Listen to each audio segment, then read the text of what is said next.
All right, everybody, welcome back. We are diving deep today into the world of WFM. Okay, so you're interested in getting the most out of your workforce, Hmm. and you want to make sure you have the right number of people in the right roles at the right time, right? Exactly, a very common challenge. So this presentation actually focuses on 4 key metrics that can help with that, and we're going to go through them kind of slide by slide. Okay. So the first one is called scheduled inflexibility, Mm-hmm. which sounds a little bit intimidating, honestly. Yeah. When I first saw it, I was like, ooh, I don't know about this. It's not as bad as it sounds. Okay, good. Yeah. So tell me a little bit about what scheduled inflexibility actually means.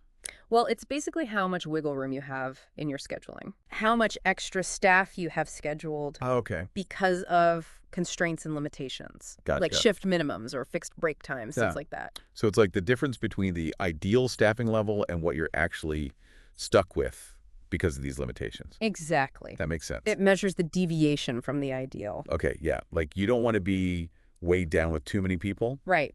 but you also don't want to be caught without enough people when things get busy. Exactly. So how do you actually calculate this scheduled inflexibility? What's the formula? Well, you would take the number of scheduled staff, subtract the required staff, and divide that by the required staff. Okay, so it's like a percentage. Yes, exactly. It gives you a percentage. Okay. And a high percentage obviously means More in inflexibility. more inflexibility, yeah. Yeah. Which means you're probably overstaffed. Right. Potentially overstaffed. And a low percentage means you've got more flexibility. Flexibility. You can kind of roll with the punches a little bit. I like that. Let's move on to the next metric then. Okay. This one is called scheduled efficiency. All right. And it sounds like it builds on this idea of an inflexibility a little bit, It does. but it's more focused on how well you're matching the staff to the actual workload. Exactly. It measures how closely the staffing matches the requirement with Okay. a minimal variance. So if you need like 100 hours of work done, Yeah. are you scheduling 110 hours or are you scheduling 150 hours? Right. Are you overshooting it by a lot or just a little bit? Right. And obviously the closer you are, the better. Right. Absolutely. The more efficient you are. Yes. So what's the formula for this one? So for scheduled efficiency, it's 1 minus Okay. the net scheduled staff divided by the required staff. Okay, so a score of 1 would be like perfect. Right. Exactly. That means you're exactly matching the staffing to the workload. Wow. Yeah. Nobody's ever perfect though, right? Probably not. So it would be a good score. I would say anything above 0.9 is generally considered quite good. Okay. Means you're pretty efficient. Mm-hmm. But of course, it depends on the context. Yeah, that makes sense. Mm-hmm. So this metric could really help organizations figure out where they might be wasting money Absolutely. by scheduling too many people, right? It can identify areas of overspending. That's cool. I like it. Yeah.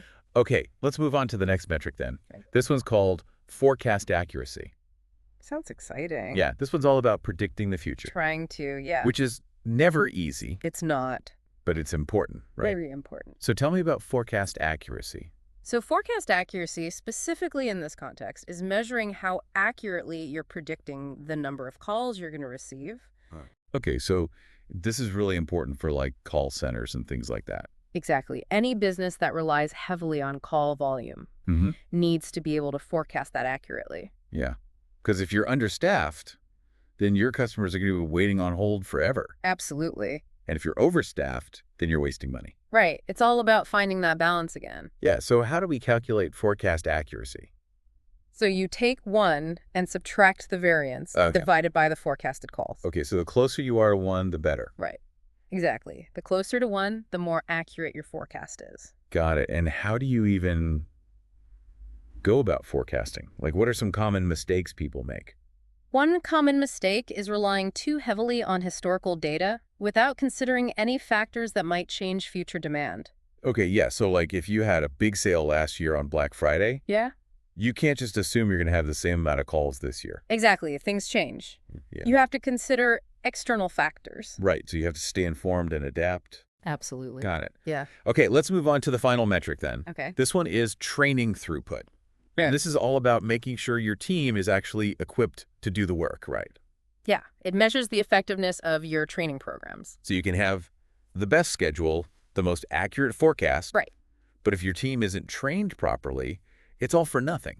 Exactly. You're just going to have frustrated employees and unhappy customers. Absolutely. It's a crucial piece of the puzzle. So how do we measure training throughput? It's the percentage of employees who successfully complete the training Okay. out of all the employees that appeared for the training. So if 100 people start the training and 80 people pass, Yes, then you have a throughput of 80%. exactly. 80% throughput. Got it. So the higher the better, obviously.